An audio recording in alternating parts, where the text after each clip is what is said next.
Welcome to the Mouseka Bros podcast.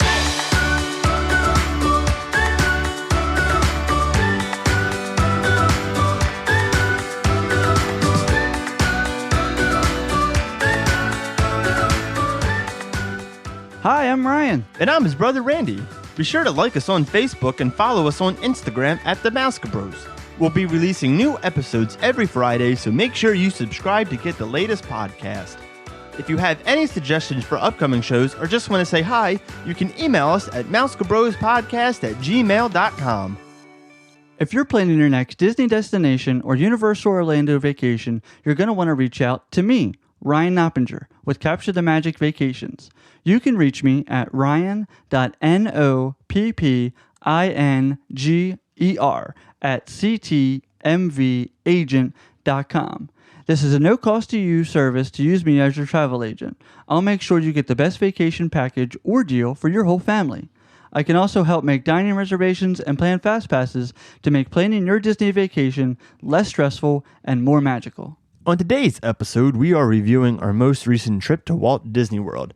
This is part 2 of a 3-part series where we are discussing attractions, dinings, and other things we did in the parks. This episode, we are reviewing Hollywood Studios and Animal Kingdom. If you check out our part 1 episode, we reviewed Magic Kingdom and Epcot, and then we will have a 3rd episode coming out in this 3-part series, and that's going to cover everything outside of the parks, such as Disney Springs, Minivan, Skyliner, our hotel, Coronado Springs, other restaurants that we did, so it'll cover a little bit of everything. But as always, how we begin each episode, Ryan, how are you? I'm doing great. How about you? I'm wonderful. I'm excited. You know, this was our 2nd episode after our winter break, so yeah, I know. I'm excited to be back. Well, now I want to go back to Disney. Yeah, I think that's the thing. I think reviewing these episodes is just making me sad in a way. Yeah, I'm getting excited though because Katie and I's honeymoon are right around the corner, and we're really starting to plan it. We have special things that we're planning, like we just today actually we bought our Villains After Hours pass. Yeah, that's awesome. For May 1st. I'm jealous about that you're going. I'm excited. They've added more to it. Have they? But more of a parade than just the Maleficent Dragon night, from the regular parade. But I'm jealous.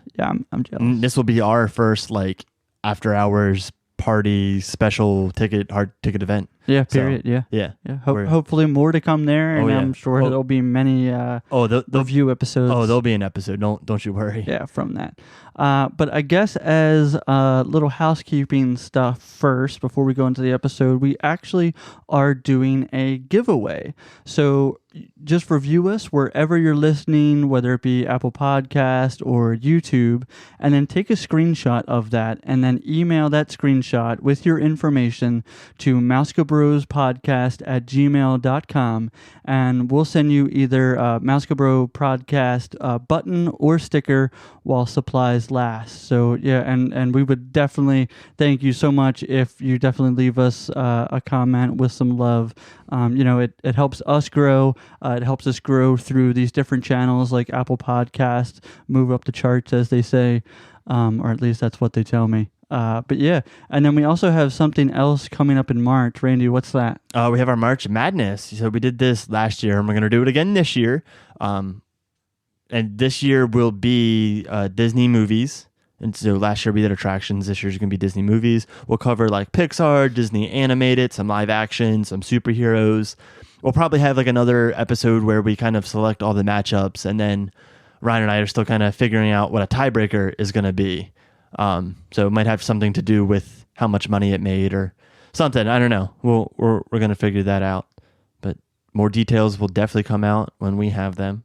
Yeah, and we'll also put that information out on Facebook when all of that launches towards the beginning of March. So definitely be on the lookout for that. For sure. Yeah, well, let's get into the episode. Let's do it. So we're going to start in Hollywood Studios. Now, like the last episode, we went through, a number of attractions that we each kind of had a memory with or liked or whatever. But for this one, at least for Hollywood Studios, we pretty much agreed on the attractions that we wanted to talk about. And that was all the attractions in Galaxy's Edge and everything in Toy Story Land, and mainly because Randy hadn't done any of those, well, except Toy Story Mania, Right. but not with the new entrants and stuff. Right.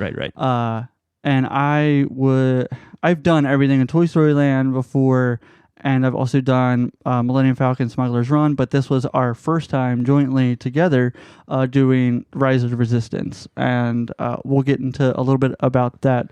But first, how about your thoughts on Toy Story Land? Let's start there. Well, so do you want my thoughts in just Toy Story Land or Toy Story Land against Star Wars Land?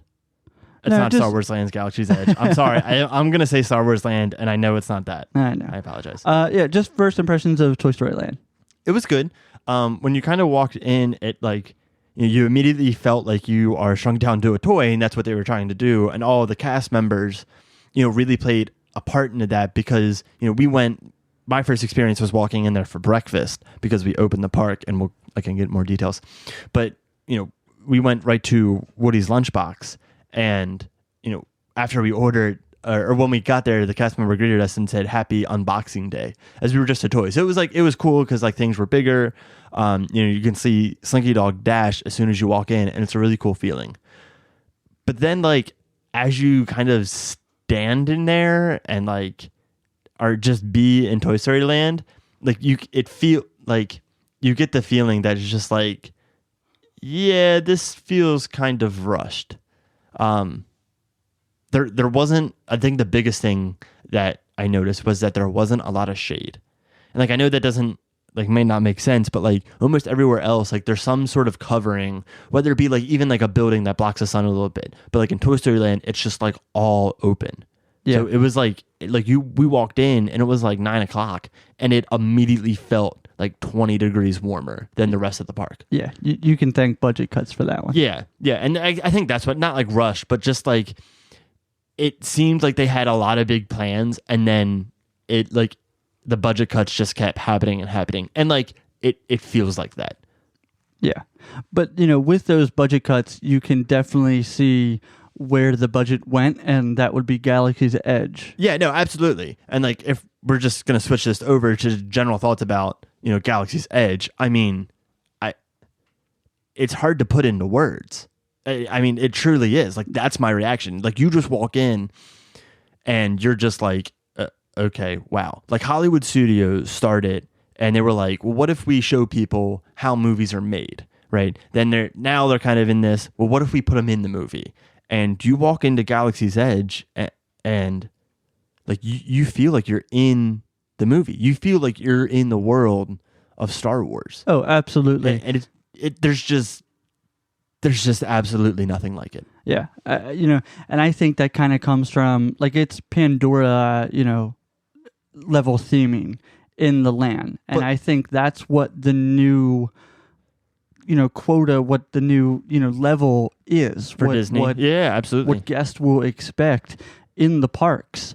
And then you look at both of those lands and then you compare it to Toy Story Land and you're oh, this is new. So I think that's kind of what Toy Story Land is just like they built it and opened the land, and as soon as it opened, it felt like it was an old land. You know what I mean? Yeah, it was a buffer just for Galaxy's Edge. Yeah, exactly. Galaxy's Edge is going to take a while, so we'll go ahead and rush this Toy Story Land project. And it's funny that you mentioned that this is Pandora level theming, and by all means, it is.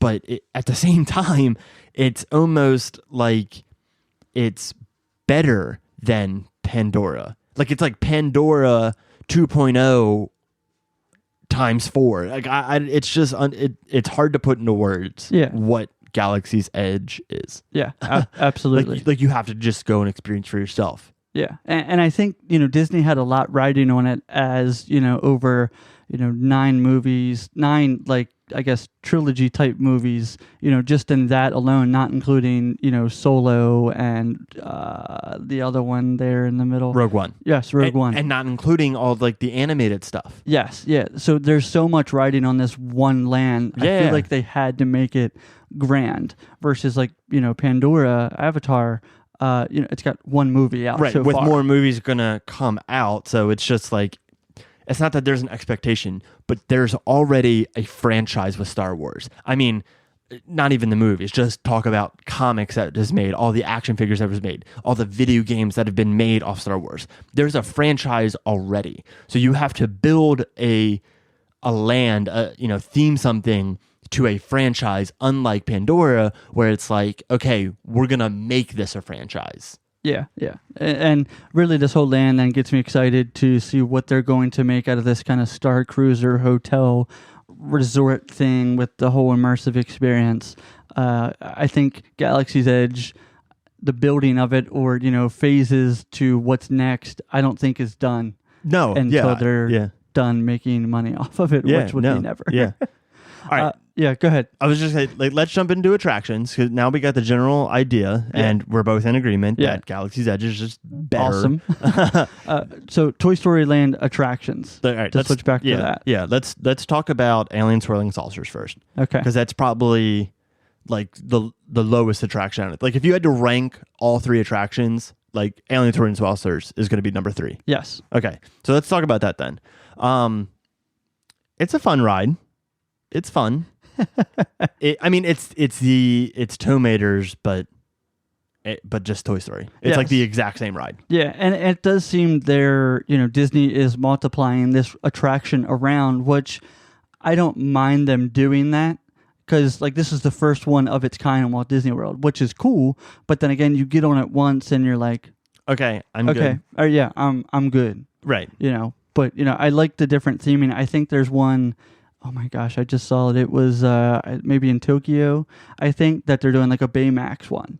Right. And it's cool that you can really re-theme it and kind of do it differently. I mean, there's not a lot of attractions that you can take the attraction, completely re-theme it, and it be somewhat unique. You know what I mean? Like that's pretty impressive. But at the same time, it's not like the end-all be-all attraction.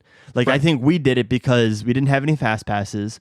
We weren't ready to ride Rise of the Resistance, and we just needed something to do because we already ate breakfast. So we were like, okay, I guess let's do Alien Swirling Saucers because it's new to everybody except for you. Yeah, very, very much just a fill. Yeah, absolutely. Attraction if you don't have anything to do. Definitely at that time, not worth to, I guess, waste the fast pass on unless, that's all you could really get at the time. Yeah. All right. What would be number 2 for you? For me, number 2 is Slinky Dog Dash. Okay. I really don't know why. I think it's because, I like Toy Story Mania that much more. It can be different every single time. You always try to beat whoever you're, riding with. But for Slinky Dog Dash, I think it's a fun roller coaster for that family-friendly roller coaster, kind of like the Seven Doors Mine Train. Right. It has that aspect part in it. Now, to wait, when we were there, the park opened and it was already like a 3-4 hour wait, which, seems ridiculous for a roller coaster that's over in, 2-3 minutes. Yeah. The launches are cool. Mm-hmm. I think that gets kids that haven't been on a roller coaster that kind of edge to instead of like the old, chain up a hill type of thing, at least a launch. But I don't know. I think it's just missing something. I don't know. Well, I think because I think, kind of going back to our last episode, I think you think that because of the same reasons I think that Seven Dwarfs is just missing something. I think because it's just not built to kind of our standards in the sense that it's more of a family-friendly coaster rather than this like intense coaster that, has crazy speed, dips, dives, upside downs, twirly mathigs. I don't even know what that is. That's not even a word. Twirly mathig. Hey, calm down. I'm pretty sure when they're building a roller coaster, they say, we're gonna do a loop and then into a twirly mawig. Okay, it was McGig. So if you're gonna make fun of me, all right. Okay. But yeah, I would agree that we used a fast pass on it, which I think you should, because it's just not worth like a 2-hour wait. But then once you use your fast pass, it's like, okay, I did it for this trip. I don't need to do it again until I come back next trip. So I think that's kind of where it lies. Yeah, fun, but I don't think it's worth the overall hype. Yeah, no, Yeah. I would. Yeah, I would agree. All right, well, let's move on to the Toy Story Mania. yeah Toy Story Mania. I mean, again, I still think that this attraction is the overall winner still of Toy Story Land, which, to me is like, then I put that into perspective over the two new attractions. This one to me is still top dog. And again, it has to do with that, rewritability as far as, gaming aspect part of it. I think that's what I really attach it to and enjoy. I didn't enjoy it.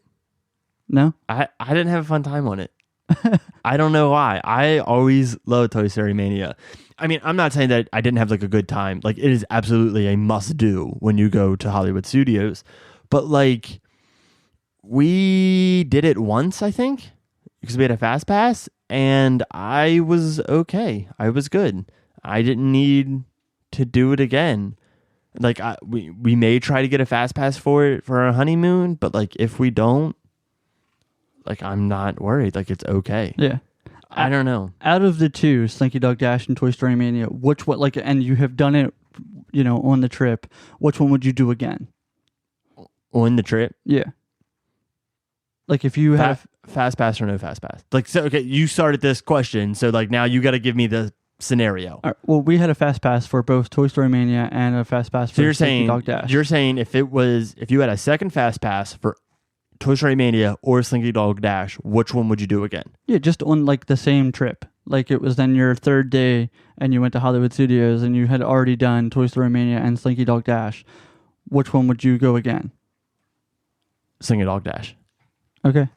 I think that's where I am. Toy Story Mania was fun and all. It just, I don't know. It's like the same attraction. And like, yeah, I know there's like secrets and stuff that I don't know. And like, maybe that's what it is. But it was just like, I just didn't enjoy it as much. Yeah, yeah. I mean, I guess you play the game over and over and over again. It's going to get repetitive. Yeah, I know. But like, that's things do. I know. But like, that's just my opinion. Yeah. As a rant, I guess I wish, for Toy Story Mania, they would have thrown something in for Toy Story 4.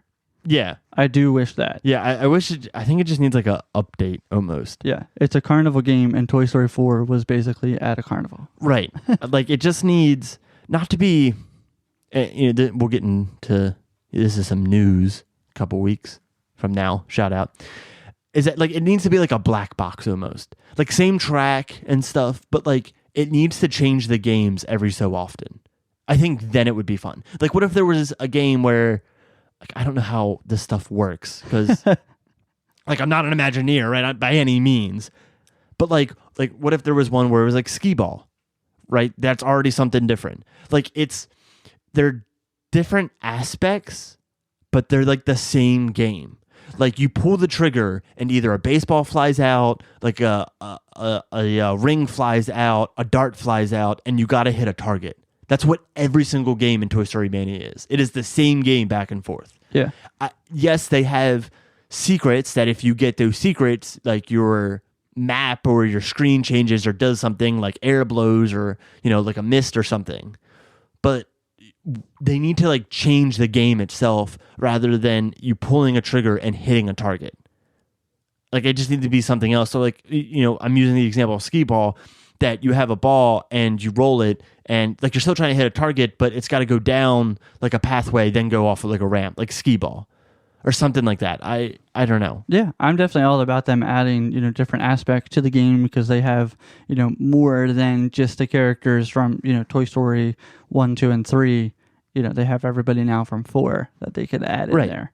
Yeah. Right. And like you said, Toy Story 4 was a carnival, so they can literally add like any carnival game they want. Yeah. And I would love that. Yeah. Yeah. I don't know. All right. Well, that's where we see different from Toy Story Land, which is different. So moving on to Galaxy's Edge, back again. So this was your first time doing Millennium Falcon Smuggler's Run. What did you think of that? Okay, well, I got to put this into like perspective, because I can't just give an opinion and, not support it. Smuggler's Run was my second ride in Galaxy's Edge. Yes. Rise of the Resistance was first. Yes. That was a bad idea. We did Rise, and we'll get into it next. And, it just set my expectations out the absolute roof. And then we did Smuggler's Run, and I was like, wow, this is literally just Star Tours, but you have like more control ability. Like that. And I don't want to like kind of talk it down, but like that to me is what it felt like. No. I mean, I think you said it perfect. I mean, even for my first impressions of it, I got on it back in August, kind of when the land was in annual pass holder previews. And I went on it once, waited in the regular line so I could see the different props and things of that nature. Got on it and was like, oh, wow, this is like really, really cool. And then I did it single riders line twice and waited, less than 10 minutes, if that, and pretty much did it back to back. And I don't know, and I got the same kind of impression that it was basically just Star Tours with an interactive game for 6 people. Yeah, absolutely. Yeah. And luckily we had Katie and Mr. Dave on the trip. In that ride with us, so like we had most of the ride full. So Yes. me and you were pilots, so like that was fun because I got to share that experience with you, and like we were both yelling at each other about what to do, and we didn't listen. And then Katie and Mr. Dave were gunners, so they had to just sit there and press a button as we steered and shot things, and then there's 2 randos. Yeah. Katie and I were talking, and we don't know if we're going to do Smuggler's Run on our honeymoon because, we're going to be the 2 random people in a car of 6, and like the 4 people that are with us are going to have more fun than us because we probably won't get pilot, and then we're just like doing engineer. I don't know. It's just like, it's probably not one we're going to do on our honeymoon because it seems like it'd be better with a bigger group. Yeah. And it's not that I'm saying that it's sad or whatever, but, a good addition to this attraction would be random kind of game scenes, not the same one over and over and over again. Right. Because it's like you ride it once, then yeah, you can ride it a second time. And like, I know it's technically a game because you get a score for what you do. And, you would want to try to do better next time. So if you're the engineer and you got like, I don't know how points work, but like if you got like 1,000 points, well, you would want to get more than 1,000 points if you're the engineer again. But like it's like the same attraction. You know what I mean? Like the same stuff is going to happen. Right. Yeah. So I don't know. Yeah, I would just hope in the future that they do change the scenes kind of just like they did for Star Tours. Whatever movie is out, or they can make it 1,800 other things. Yeah, and I guess the big thing of it now is that like the gaming console, if you relate it that way, is already built. Right. Now they just have to make games for it. Yeah, and like I think it would almost be cooler if it was Star Tours, right? If there's like 28 scenes and you got 3 scenes and it randomly chose, you know what I mean? So you have like a chance of doing 3 different missions, so it's randomized. But like now, when we go back to Smuggler's Run, like the same stuff is going to happen at like the same time. Right. You know what I mean? So it's just like, Yes. I don't really want to wait 4 hours for this. Yeah. Now, how about Rise of the Resistance? Well, I guess we should, start with like, we opened, to do Rise of the Resistance, you have to open the park. Because if you don't know, you have to get a virtual queue on your phone.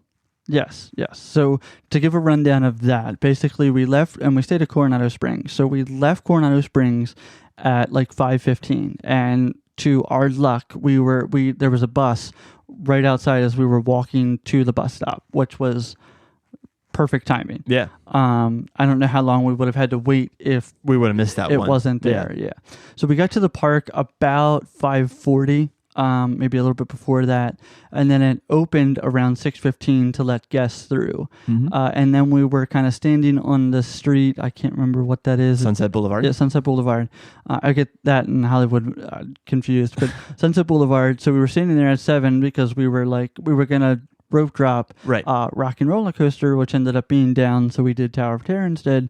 But then right at 7 o'clock, I went right into the app and got, how many was it? 6, right? 6 passes. Yes. And then we were boarding group 48, which then later, group 48 was called about, like 12:15. to say. Yeah. And then from the time it was called, then we had 2 hours to go back to the attraction, which was fun because once it was called, we actually had a fast pass for Star Tours, which then kind of lined it up, to then get like the whole Star Wars theme kind of going, which was awesome. Yeah, which was, I think, smart to do like Star Tours and then Rise, because like it just got you pumped. Or like do Smuggler's Run and then Rise of Resistance, because like it just gets you like, oh my gosh, like what's next? Yeah. Now, and a little caveat to all of this also was that, like, yes, you also have to be at the park at 7 to get your boarding group, which, oh gosh, I'm trying to remember that day. And they, Disney guarantees that up to certain group number will be called. And then after that, it's kind of all standby boarding. So the 6 of us went, and the other 2 that didn't go was our father and my wife Amanda. Yeah. They stayed back. They got to the park around 10. Yeah, I would say around 10. And actually at 10 o'clock, they were able to go into the app and they got 2 boarding group passes, and they were group like 150 something. Was it 153 off the top of my head? Yeah, I feel sure. like That's speaks to me. definitely wrong. That speaks to me. 153. Thinking that they would never ever get called.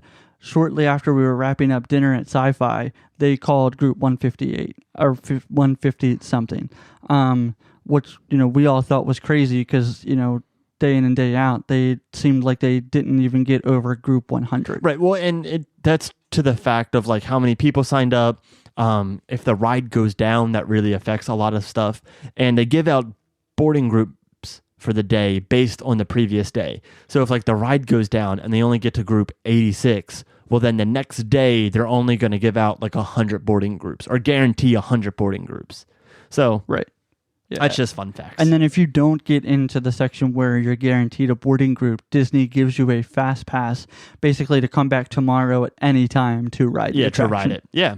So I guess and we actually then, because of the way dinner was set up and everything, we actually stayed and closed the park because we also wanted to see Fantasmic. Yeah. So overall question, Ryan, was Rise of the Resistance worth opening and closing the park? Yes. 100%. Hands down 100%. 100%. Yeah. I mean, if you don't know what it is, you can watch a video on YouTube. That's what we did because we were trying to explain to our party, and they didn't know what it was, and it's like really hard to say what type of attraction it is or like to relate it to attraction, because like I've heard people say like, oh, it's like Star Tours but way less. So it's hard. So we watched the video, so we already kind of knew what was going to happen in the attraction, and then we rode the attraction, and it still blew you away. Yeah, it still blew you away. Whether you watch the video 100 times, you're actually seeing it, in front of your eyes, all of these things, all of the animatronics, all of the actors and everything, and it's just very well put together. Yeah. I mean, I don't want to we could spend a whole episode on this, but like basically just to summarize it, I guess, is like you kind of wait in this queue. It was a long queue. You walk through it, and once you get to the first like pre-show, like you're on the attraction. Because after the first pre-show, you kind of go into a ship, and that ship actually moves, and you fly into outer space and then get captured, and you exit the ship, and you're on a like a Star Cruiser. Yeah, I guess. Well, I don't know. Star Destroyer. Yeah, Star Destroyer. I couldn't think of that. So then you walk into this room, and there's 150 stormtroopers just standing there. Yeah, which is awesome. That's pretty much like the most iconic picture if you've ever seen anyone talk about this attraction. That's what the picture is of. Yeah. Which is very, very cool. And occasionally stormtroopers will move their head left or right. Yeah, not oh my gosh, yeah, they're moving. Like, oh my gosh. Yeah. And then you wait in line and you go into another pre-show where you're kind of in a cell. Yeah, in a cell. And then you get busted out, and then you go through the whole attraction. Like it's like a 15-minute experience. Yeah, it's very much a story. Yeah, no, absolutely. Which is awesome, especially if you like Star Wars or love it as much as we do. Yeah, it's just absolutely breathtaking and awesome. And I feel like every time you ride it, you might see something, a little bit different, or there's so many little details, and also huge details that you might miss, or you're looking some other way because you're looking at whatever else and miss it. It's absolutely an awesome attraction. Yeah. Definitely recommend. I think it blows any current attraction, like it, just completely out of the water. No, absolutely. And it's hard to say this, but like, it makes me excited because hopefully, like, this is what Disney sets a standard to for e-ticket attractions now. You know what I mean? Like that they're just not going to be putting Alien Swirling Saucer into every single land that they build. But when they build a new land or like a new e-ticket attraction, that it is just absolutely out of this world stuff you've never seen before and is just absolutely breathtaking. Yeah, it's definitely awesome. I mean, it's hands down worth the wait. It's hands down even worth getting up at what we get up at 4:30 maybe to get ready. It was early to get to the park at 5:15. It was early, which and I guess that's the only thing bad about that I have to say about it is because everyone and literally their mother is there waiting just for this single attraction to get a boarding group. The park then ends up being completely overcrowded. I mean, by the time everybody got a boarding group, pretty much all Rock and Roller Coaster, Tower of Terror, all of Toy Story Land, all of the attractions were well over 60 minutes. Easily. If not pushing, maybe 2 hours, if not more, which, just seems absolutely crazy. All of the breakfast places, Woody's Lunchbox, Starbucks, they were all extremely packed. Yeah, packed. Which was like overwhelming, when you're there at, 7 in the morning. Yeah. I will say, I mean, I guess that's what your thoughts on the crowds were, so we don't got to cover that later. I will say, though, it felt like the crowds kind of disperse after a little bit because like people get there so early and then they get an early boarding group, they ride Rise of the Resistance, and then they're like tired, so they go back for the day.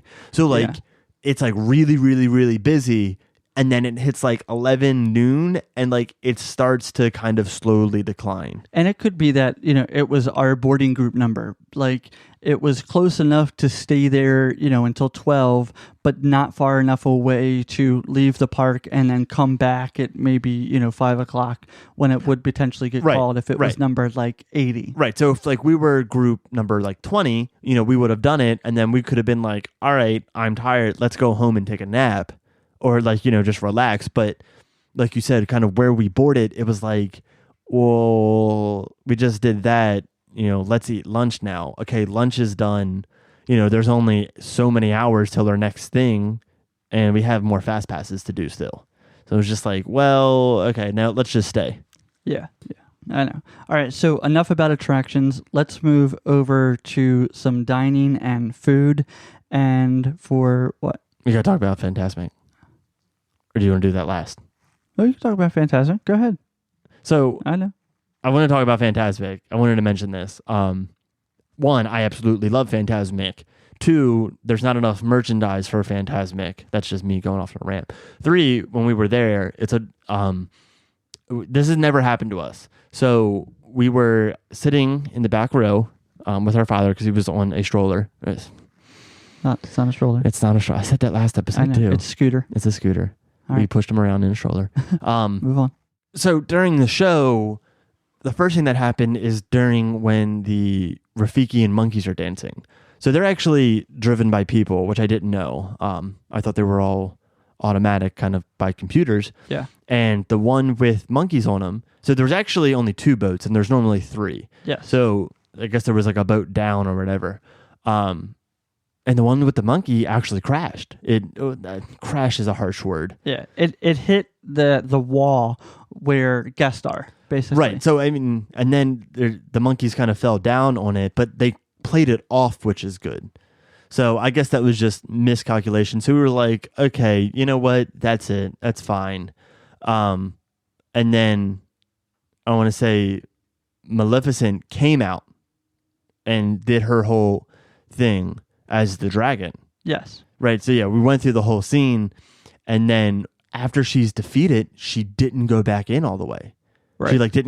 She didn't disappear. Yeah. And at first we were just like, oh wow, like something's not right.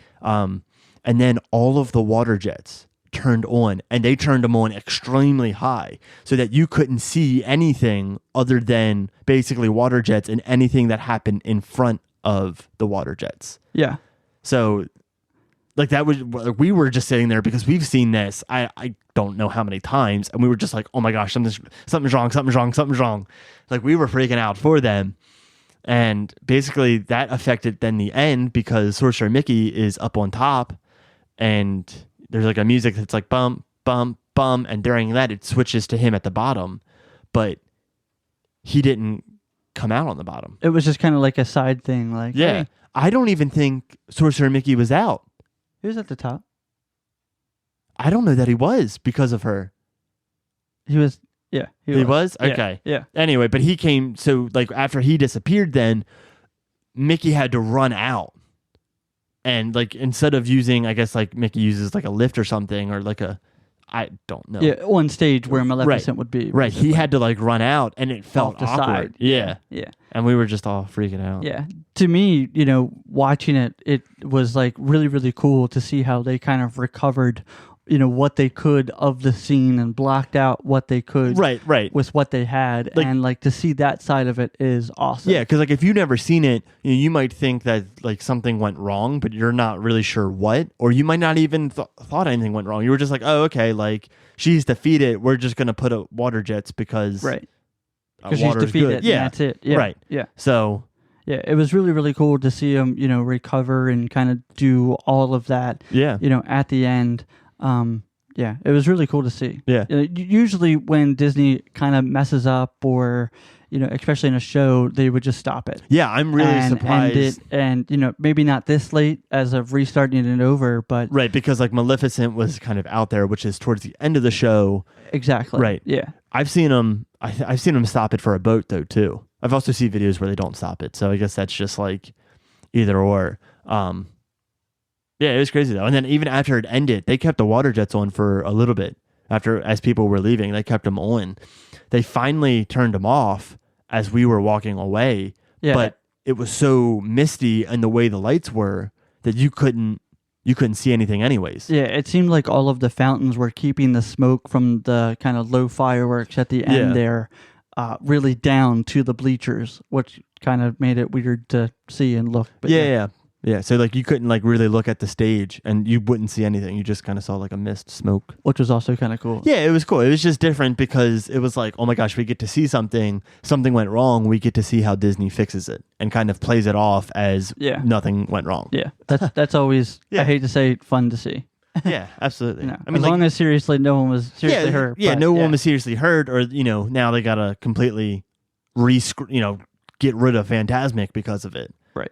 But like really, it was just cool to see that like something went wrong. They played it off, and next time we go down, knock on wood, there shouldn't be any issues. Right. Yeah. Yeah. Really, really cool. All right. So now we'll move on to dining. Now to dining. Okay. Sorry. I know I jumped the gun there. I forgot you wanted to have your public service announcement about Fantasmic and how much you love it. Done. All right. Needs more merchandise. So moving on to Woody's Lunchbox in Toy Story Land. One of my favorite breakfast places to eat at the park, especially when you're there that early at 5:30. But I usually enjoy getting, the breakfast tart and the bowl there. How about you? Yeah, no, I would definitely have to agree with that because, we got the box when we were there. Or I'm sorry, not the box, the bowl. And at first I thought the bowl was going to be like kind of gross, but it actually wasn't. It was actually really good because it had the sausage gravy on it, egg, potato, brisket gravy. Yeah, I know. But it was good though. I thought it was going to be. It's filling too. Yeah, it was definitely filling. And then we used a snack on the tart. Yeah, on the tart, and which that was really good. That was chocolate hazelnut for you, and then I got the lemon blueberry, which I did not like. I don't like lemon though. So it really wasn't that lemony. No, it wasn't. But like it's a good homemade Pop-Tart. I liked it. It would definitely have to get it again if we eat breakfast there. Yeah, it's very good. Or even the Pop-Tart just as a snack. Yeah, no, absolutely. All right, let's talk about our other dining, which is Oga's Cantina, which you can only get into with a reservation. And there's actually no food there, so it's use the term dining loosely, but it's a bar, and I thought it was a really cool bar. What'd you think? No, it was really cool. I mean, the theming. This was my second time in there, and I mean, to say that they don't have food, they do have like snacks or like I guess what you would get at a bar, like I don't know, like a dried fruit nut tray thing. I don't remember what exactly is Sure. on it. Yeah, sure. But light things like that. It really focuses on the drinks here, and they have both non-alcoholic and alcoholic beverages. Right, we got just alcoholic beverages. I got what did I get? I got some milk thing that had like cream in it, and it was good. It was really good. And then I got jet fuel and juice, which had it was bourbon in it, and I really like bourbon, so that was really good. So Katie and I, again, it was one of those things that like we walked out and we were like, okay, so when are we coming back here on our honeymoon? So when I go back, I'll probably get 2 jet juices and get 2 bourbons in me. Will you fly with all that jet juice? Yeah, that is the idea. I had the Bespin Fizz, which was very, very good. I probably should have ended up getting 2 of them because in there it is a 2-drink maximum that you can get. And then off the top of my head, I think it was 45 minutes maybe in there. Yep. And then they basically like kicked you out because it's such a popular, thing to do. And then especially because you can only get in by a reservation. I think they have walk-ups. I've seen people though try to walk up and they're like, oh no, sorry, we're only accepting reservations at this time. So maybe in the future, but going off the 2-drink thing, I don't know if that's true because we were actually at the bar. We didn't get like a table, like we got the full bar. And after my second drink, 2 bartenders both came up to me and was just like especially the one, I can't remember her name, but the one that served us, after she gave me a second drink, she came up to me again and was like, do you need another drink? And I was like, one, I didn't need another drink because I didn't want to be tipsy walking around Disney. But 2, I thought you couldn't. So I was just like, no, like I don't want another drink. Yeah. They're weird. Like I don't know how like strongly strict they are. Yeah. Now if you get like a drink and you're just downing them, you know what I mean? To like where you're trying to black out at Disney World, then that's when they're like, okay, no, you're going to not get 2. Yeah. I mean, their drinks weren't like, I guess, as strong as like if you got another drink at another Walt Disney World restaurant. But like, I guess they just limit it because so you do your 2 drinks and then you move out. Right. I don't think it's necessarily like a rule to make sure to make sure that Disney doesn't make sure that you don't drink too much. If that makes sense. You think it's just like hey, you get 2 drinks or 45 minutes, but like.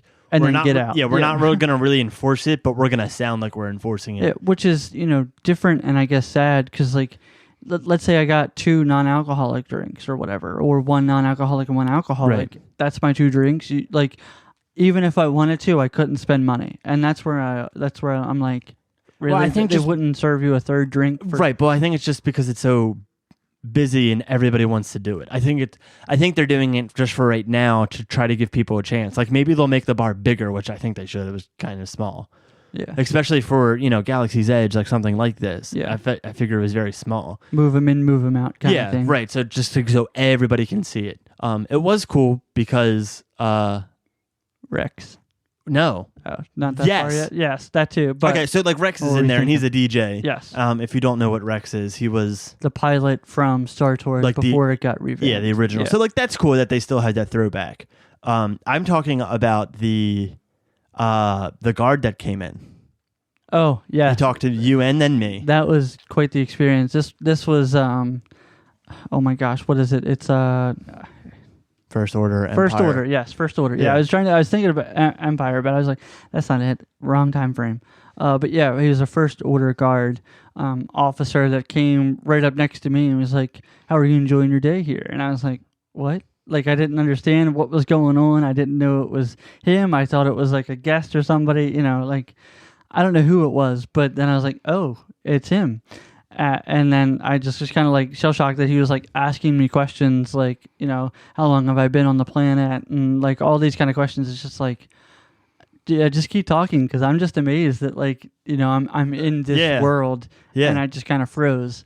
But yeah, and it was awesome. So then he walked down to me and he was like, he tried to order a drink from the bartender, and the bartender was like, "No, we don't serve your kind." And he got like really offended, and he asked me, he was just like, "Were you able to get everything that you ordered from here?" And I was like, "Yeah, absolutely." And the bartender was just like, "You need to get out. Like, we don't serve your kind." And then he poured him a glass of water, and he was like, here's water for your big battle that's happening outside," and like made fun of him. And then as soon as he left, the bartender was like, "It's okay. Like, I'll always protect you." And I was just like, I'm a part of this story. Like, I am a Jedi. Like, that's just what was confirmed with me. Yeah, and it was just confirmed for your fate that you are now a Jedi. It's just how it happens. Didn't even know. But it's those little things like that that are completely unexpected. I mean, I've never heard of, a character or anybody doing that at Olga's Cantina, to have that experience. So I definitely think it was kind of like a one-off experience. For that. I guess that's just, we didn't really talk about it, but I guess that's just what's different about Galaxy's Edge is that the characters don't have meet and greets there. They're just walking around, kind of like living their life, so to speak. It's just something different. It's not something that's been thought of. Yeah, like you could just be walking around and Chewbacca. Yeah, exactly. And then there is another girl. I can't remember her name, but she's more from the novels. As kind of like recruiting rebels and stuff like that. Oh, I have no idea. Cool. Yeah, Omba 2, which is cool. Yeah. Yeah. Well, I mean, I think this kind of covers Hollywood Studios, covers Rise. Would you agree? Yeah, I know. How about merchandise? I know it's kind of maybe a double-edged here, but as far as like Galaxy's Edge merchandise, just overall merchandise. Yeah, I mean, I thought the merchandise, we kind of talked about it in the last episode, was just like, Like there wasn't like anything great. The one thing that was good is that there was a Rex shirt that I really liked. So if the listener wants to buy that for me, sure. No, but like other than that, there wasn't like a lot of stuff that I was like, oh yeah, I have to have. And I don't know if that's just like merchandise in general or like I thought there would be more stuff to buy at like Galaxy's Edge that was like super unique other than a lightsaber. For $200, yes. Right. And I kind of thought the same thing. I mean, cool to look at the merchandise, at Galaxy's Edge, but to me, not more than that. To me, the building the droid really doesn't speak to me. The lightsaber does, though. The $200 thing is just like, But I bet it's an experience to build it and be a part of that story. It's just like you build it and you get it and you go through the whole story and then you have it afterwards and it's like, okay, what do I do now with it? It would sit in the studio, right? I'd put it on the wall, right? But but it doesn't get used. Like you would forget. Like you would bring it home and you're gonna put it in a spare room and be like, all right, we're gonna hang this up once we, like, I don't know what for stuff. I don't know. I might take it to work and take it to work. Act like I'm cutting things. Take it to take your lightsaber to work day, and then try to push someone. I'd like away. The boss is like, "Hey Ryan, can you file these papers?" And you're like, "No," and like force push them, and then be like, "Okay, so you need to file the papers or you're fired." That's what happened. We're gonna go ahead and just let you go. Yeah, or you're just go home for the day, and you're like, "I will not go home for the day," and he's like, "No, you're definitely going. No, you're definitely gonna go You're home. not coming back tomorrow. This will definitely be in your record." Yeah. All right. Well, let's move on to Animal Kingdom. It's a small park. If you add up all of our time that we spent at Animal Kingdom, it is a day. I think we had 2 half days there, just like in the morning. Yeah. Just because like there's not a lot to do. Like yes, there is Pandora. I completely get that. Like there's they have big attractions like Dinosaur or Everest. They have some shows, but there's just not a lot. So Ryan and I were kind of debating. We were like, oh, well, let's each pick 3 attractions or whatever. But we actually just narrowed it down to 3 attractions that we want to kind of talk about, share a story or something. So I guess we could start off where we kind of started our day. And of course, that's rope dropping for Pandora. So we had a fast pass for Avatar Flight of Passage. And that was, I think, at like maybe 9:15 or so, 9:30 to 10:30, which, how I got that early morning of a fast pass I guess it's luck, and but I'll say it's usually because our trip was for 10 days, and once you hit your 60-day mark, you're able to make your fast passes for your entire trip. So basically, at least what I do when I look at fast passes is I look for the last day first, because not that many other people are going to be able to, kind of capture those later fast passes, because our vacation was for 10 days. Right. And then I kind of work backwards from that. So that's why I was able to grab that early of a fast pass for Flight of Passage. But our main mission was to basically rope drop Navi River Journey, because I think we both agree in this statement that we would never wait more than 30 minutes for that attraction. Oh, really? I was saying like 20. I'll take it. Yeah, that's fine too. It's So that was our main mission, to rope drop Navi before Flight of Passage, and we did, and Navi was a walk-on. And then we got right on the Flight of Passage while the lawn was mowed. I was gonna say long line. Yeah, I know, it's fine. You just put them together. I put them together. It's a long. Was maybe already pushing 3 hours, if not 4. If not 4. It was after the park had just opened, and by the time, really before 10 o'clock, we had ridden both Navi and Flight of Passage. Yeah, so I mean that's a hit. So that's just a tip, that if you have Flight of Passage, rope drop Navi just to get that out of the way, because as Ryan says, everyone and their mother is rope dropping Flight of Passage. Yeah, which is it's just not can worth it. be Yeah. Overwhelming and then frustrating that Absolutely. you got you get the whole family up, and then you're there an hour before the park opens, Yep. and then you seem like you're close, and then when the floodgates open, you're It's still crazy. waiting 2.5 Yeah, hours. Which, absolutely. Yeah, absolutely, it can be frustrating. Yeah. But yeah, I mean, that's kind of our conquer for Animal Kingdom, and I think that's what made us only be able to do like half days at Animal Kingdom, was because we basically did everything, Right. In that half day, or on, those early days. Yeah, or like we only, like I don't think we did Festival of the Lion King the first day. And we did that like the second day. Right. But that's not something that we're gonna, want to do twice or see twice when we only have so much time. So we just waited for our fast pass, and then, we just did other stuff. So Yeah. Initially, we did have 2 fast passes for the safari, but I think we all came to the conclusion, once we did it once, that was good. yeah, we don't need to do it again. All right, so let's move on to dining then, to kind of talk about that. We ate at a couple places. Well, not really. We went to Starbucks and a bakery for breakfast, which was good. Yes. Yeah. That was good. So that's a hint if you need it. I think it's in Africa. Yes. Kusafari. Yeah, Coffee Kusafari, shop and bakery. I got you can get like a breakfast sandwich and Yes. a Danish. Yes. They have a guava Yep. and mango Danish or something. Guava and cheese. I think. Cheese. Yeah. I don't know what I'm talking about. Yeah. That Very was good though. And then really we ate lunch at Satuli Canteen, and that's probably the one that we want to spend the most time on. So, Yeah. Ryan, take it away. I mean, one of my favorite places to eat, especially at Animal Kingdom, that is not the generic Pizzafari, I feel, that's different than all of the other choices, especially in all of the parks. It's not just your, chicken nuggets and cheeseburger, hamburger, hot dog type of thing. It's more of like the Chipotle style, where you get to pick your base, you pick your protein, and then they put like a slaw vegetable with boba balls on top. I also very much enjoy the dessert there, which is basically just like a blueberry mousse with like a mango thing on top. And then there's like a little meringue, little hard candy on there. That's really, really good. That's probably my favorite thing, even more than just eating there. I like my desserts. Yeah, I really like eating there too. I don't know why. I'm a bowl person. I love bowls. The fact that you can just put all your food in like one dish and then just like mix it together, and then you're just like constantly eating like the same thing. Like I love, like when I go to like shout out Qdoba or Chipotle, like my go-to is normally a bowl. So I really like this place because, I mean, that's all they really serve is just bowls. So I always enjoy that. And then I can't remember the name of it. We should have looked it up. The beer that they serve there. They serve a green beer. Yeah, I can't remember what it's called off the top of my head, but yeah, the green beer.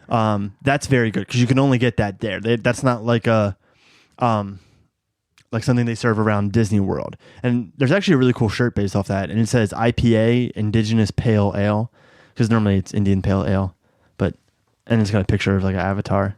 Anyway, I want that shirt too. All right. But that shirt's not actually a Disney World affiliated. But like, so it's really good. If you haven't eaten there, go check that out for sure. Yeah. Yeah, good place to eat. It's like I said, it's a different, rather than what you would get at any other of the parks, which I think is very, very interesting. How about crowds? I mean, I don't think it was that busy. No, I mean, there was a really big tourist group there, and like that made it busy. Yeah, I remember that because it was. I mean, you always see him like walking around with like the flags, but there was like 5 flags, and they each had like 30 people around them. So like that made it busy. Because I don't know why, it just felt like they were going to every attraction that like we were going to. Yeah. And then the same time we got on the bus, everyone was also going to their bus, and we're like, right. Oh my gosh! Like I think we waited. Or no, we did Expedition Everest, and when we did it, the wait I think was like 2 hours, and that's long for Expedition Everest. Especially during that time of the year. So, I mean, we did Fast Pass on it and only waited like 10 minutes. So I always feel like Animal Kingdom, even though the line, the attractions might be a long line, though I never feel like the park is ever that busy. And I guess because it's so big, or it just takes a while where there's, a long time for everything. I don't know. Yeah, no, I would agree. So how about shops and merch? What did you think? I don't know if like last time I didn't pay attention, but like everyone says that like Animal Kingdom is like is the Avatar park, but going through all the shops and stuff, it felt like more like the Lion King park. And I know like you can make the argument that like Lion King's the only movie that has animals in it. Well, there's Bug's Life. I mean, Ratatouille. Almost like there's Nemo. You know what I mean? There's just like. Almost every Disney movie has like an animal companion, so like that's not a valid argument. But there was just so much Lion King stuff there, and like I think it's like the 100. I don't know. I have no idea. Like the 75th year anniversary or something. I think they did just recently. Well, I don't think it's 75th year, but I don't think know they just had an anniversary. It might be 25. Honestly. Yeah, it's probably that. More in perspective. Okay, now when Edgar Allan Poe actually wrote it. Yeah, thinking that Space Mountain and Carousel Progress just had their 45th anniversary. It's not 75. I don't think it's 75. It's not 75 at all. Yeah, but like it just felt like there was a lot of Lion King merchandise. Yeah, no, I would definitely agree. Again, the merchandise, a very much common theme between all of the parks. A lot of that common base merchandise, you see it in one park, you see it 18 other times in the same park, and then you see it 20 more times in all the other 3 parks. I think what it is that like a lot of the merchandise now is more like IP based. So like they're putting all of these characters that we know onto shirts and stuff, when really... Like, I mean, this is completely personal, my opinion. I would want to see stuff that is specific to the park, or like not an IP, but like an original IP from the park. Like Pirates of the Caribbean is original IP. Yeah. Like I would want to see that type of stuff rather than putting like Lion King everywhere. Like I want to see Animal Kingdom stuff. Yeah. If that makes sense. I definitely think there's a fine line, and I think that line is pushing more towards the characters, the IPs, and stuff like that. Not necessarily about park specific, attractions or anything like that. And like I personally like that stuff more than IP stuff. And then going back to, what we did in Magic Kingdom, I think that's why we liked the gift shop at the end of Space Mountain, because they had all new Space Mountain merchandise, Carousel Progress, 45th anniversary, special stuff for the parks, which I think made it unique. But yeah, definitely common theme for all of the merchandise and all of that. And like I said, if you haven't listened to part 1 yet, we did kind of the same thing for Magic Kingdom and Epcot. And then we're doing a part 3, the last part of these 3 parts, which will basically be everything else that isn't in the parks. For example, Disney Springs, the minivan, the Skyliner, and a couple other experiences that we were able to partake in. Well, if you enjoyed this episode, please leave us a review as it helps us improve the show. And as always, be sure to subscribe to our podcast and follow us on Facebook. Thanks for listening, and we'll see you next week.